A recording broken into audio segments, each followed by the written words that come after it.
ఈ వీడియోలో అసలు గోదావరి ఎవరి వల్ల ఎందుకు ఈ భూమి మీదకి వచ్చిందో తెలుసుకుందాం. మనకి గౌతమ్ మహర్షి అహల్య అంటే ఏం గుర్తొస్తుంది? అహల్య గౌతమ్ మహర్షి శాపం వల్ల రాయి అయిపోయింది, రాముడి పాదాలు తగలడం వల్ల మళ్ళీ మనిషి అయింది అని, అంతే కదా. కానీ మనలో చాలామందికి తెలియని విషయం గౌతమ్ మహర్షి అహల్యల వల్లే గోదావరి ఈ భూమి మీద ఉంది అని. ఆ కథ ఏంటో విందామా? ఒకసారి ఈ భూమి మీద చాలా కరువు వచ్చింది. పంటలు పండగ, త్రాగడానికి నీళ్ళు లేక ప్రజలు చాలా కష్టపడడం చూశారు గౌతమ్ మహర్షి. ఆయన చాలా బాధపడి నీళ్ళకు సంబంధించిన దేవతల కోసం తపస్సు మొదలుపెట్టారు. వరుణదేవుడు ప్రత్యక్షమయ్యి ఏం కావాలి అని అడిగితే ప్రజలంతా నీళ్ళు లేక చాలా బాధపడుతున్నారు, వర్షం కురిపించి వాళ్ళని కాపాడు అని అడిగారు.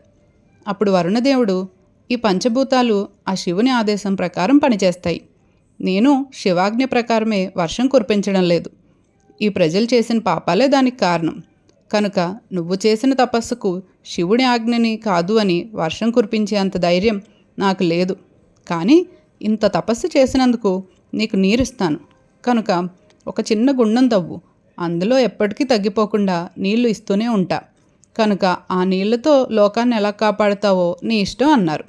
సంతోషించిన గౌతమ్ మహర్షి అహల్య కలిసి మంచి మంచి కూరగాయలు, పువ్వులు, పండ్ల మొక్కలు అన్నీ 100 ఎకరాల్లో వేసి ఆ వరుణుడు ఇచ్చిన గుండం నుండి గౌతమ్ మహర్షి అహల్య కలిసి కాలువలతో నీళ్లు మోసుకుని వెళ్ళి ఆ మొక్కలన్నింటినీ పెంచి అలా వచ్చిన కూరగాయలతో ప్రజలందరికీ వారి ఆశ్రమంలో వంటలు చేసి ఉచితంగా భోజనాలు పెట్టేవారు. అలా అందరికీ తెలిసి కొన్ని వేల మంది రోజు అక్కడికి వచ్చి భోజనాలు తినడం మొదలుపెట్టారు. అలా అందరూ గౌతమ్ మహర్షి అహల్య పెట్టింది తింటూ కాలం గడిపేస్తున్నారు. కొన్ని రోజులకి గౌతమ్ మహర్షి తన శిష్యుల్ని సంధ్యావందనం చేసుకోవడానికి నీళ్లు కావాలని గుండం దగ్గర నుండి కలస నుండి నీళ్లు తీసుకుని రమ్మన్నారు. వారు ఆ గుండం నుండి నీళ్లు తేవడానికి వెళ్ళేసరికి మిగిలిన మహర్షి భార్యలు కొంతమంది అక్కడ స్నానానికి వచ్చారు.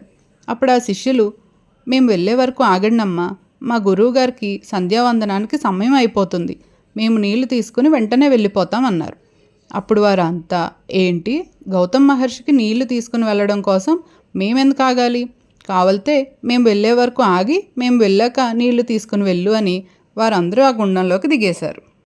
ఏం చేయాలో తెలియక ఆ శిష్యులు అహల్య దగ్గరికి వెళ్ళి జరిగిందంతా చెప్పారు. వెంటనే అహల్య గౌతమ్ మహర్షి సంధ్యావందనం చేసుకోవడానికి ఆలస్యం అవుతుంది అని ఆ గుండం దగ్గరికి వెళ్ళి ఆ ముని భార్యల్ని ఏమీ అనకుండా నీళ్లు తీసుకుని అక్కడి నుండి వెళ్ళిపోయింది. అహల్య అలా ఏమీ మాట్లాడకుండా వెళ్ళిపోవడంతో ఆ గుండంలో ఉన్న ముని భార్యలు, చూసావా, మన భర్తలు చేతకాని వారు, తన భర్త తీసుకొచ్చిన నీళ్ళ గుండంలో స్నానం చేస్తున్నాం కనుక అహల్య అంత పొగరుగా మనల్ని పట్టించుకోకుండా వెళ్ళిపోయింది అని అందరూ కలిసి ఏడుస్తూ వాళ్ళ భర్తల దగ్గరికి వెళ్ళి, మీరు చేతకాని వారు కనుక ఇలా జరిగింది అని ఏడవడం మొదలుపెట్టారు. ఇంకా అలా ఏడుస్తున్న భార్యలను చూసిన మునులు మంచి చెడు ఏమీ ఆలోచించకుండా వినాయకుని పూజ మొదలుపెట్టారు. విఘ్నేశ్వరుడు ప్రత్యక్షమయ్యి ఏం కావాలి అని అడిగారు. అప్పుడు మునులు, ఇక్కడి నుండి గౌతమ్ మహర్షిని పంపించేయాలి, దానికి మీరు సహాయం చేయండి అని అడిగారు. ఆ మాటలు వినగానే ఆశ్చర్యపోయిన విఘ్నేశ్వరుడు, ఏంటి, ఆయన వల్ల వచ్చిన గుండంలో ఉన్న నీళ్లు ఉపయోగించుకుంటూ ఆయన పెట్టింది తింటూ హాయిగా కాలం గడుపుతున్న మీరు ఆయన్నే ఇక్కడి నుండి పంపించాలి అనుకుంటున్నారా అని అడిగారు. కానీ ఆయన ఎంత చెప్పినా వినకపోవడంతో ధర్మం పాటిస్తూ బ్రతుకుతున్నవారు ఎప్పటికీ చెడిపోరని చెప్పి ఇంకా వారు చేసిన పూజకి ఫలితం ఇవ్వాలి అని విఘ్నేశ్వరుడు ఒక మాయా ఆవుని గౌతమ్ మహర్షి పెంచుతున్న పండ్ల తోటలకు పంపించారు. ఆ ఆవు మొక్కలన్నింటినీ పాడు చేయడం మొదలుపెట్టింది. అది చూసిన గౌతమ్ మహర్షి ఒక ఎండిపోయిన చిన్న కర్ర ముక్కతో దాన్ని చిన్నగా కొట్టారు. ఆ చిన్న దెబ్బకి అది మాయా ఆవు కనుక కిందపడి చనిపోయింది. అలా చనిపోయింది మాయా ఆవు అని తెలియక గౌతమ్ మహర్షి, అయ్యో, నా వల్లే ఆవు చనిపోయింది అని ఏడ్చుకుంటూ మిగిలిన మునుల దగ్గరికి వెళ్ళారు. ఆయన ఏం జరిగిందో మునులకు చెప్పారు.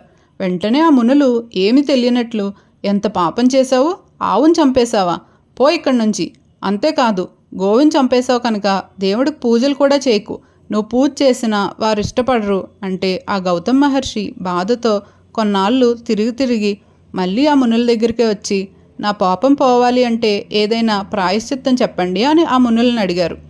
వెంటనే వాళ్ళు వెళ్ళి, ఈ భూమి చుట్టూ 3 సార్లు నేను గోవుని చంపేశాను అనుకుంటూ ప్రదక్షిణ చెయ్యి, తర్వాత 111 సార్లు భువనగిరికి ప్రదక్షిణ చెయ్యి, ఆ తర్వాత 1,000,000 లింగాలు నీ చేత్తో తయారు చేసి వాటికి అర్చన చెయ్యి అని చెప్పారు.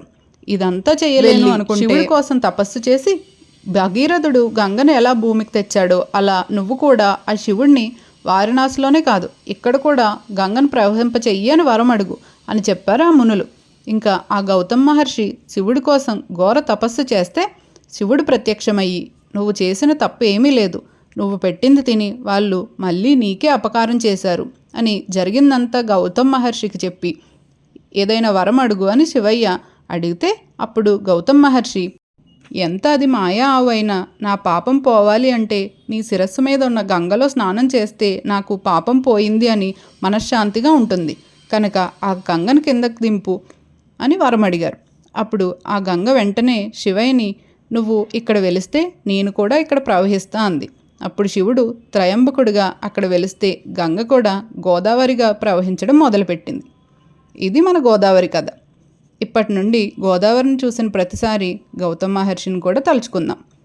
ఇలాంటి విషయాలు ఇంకా తెలుసుకోవాలనుంటే ప్లీజ్ ఫాలో ఇతిహాస నౌ.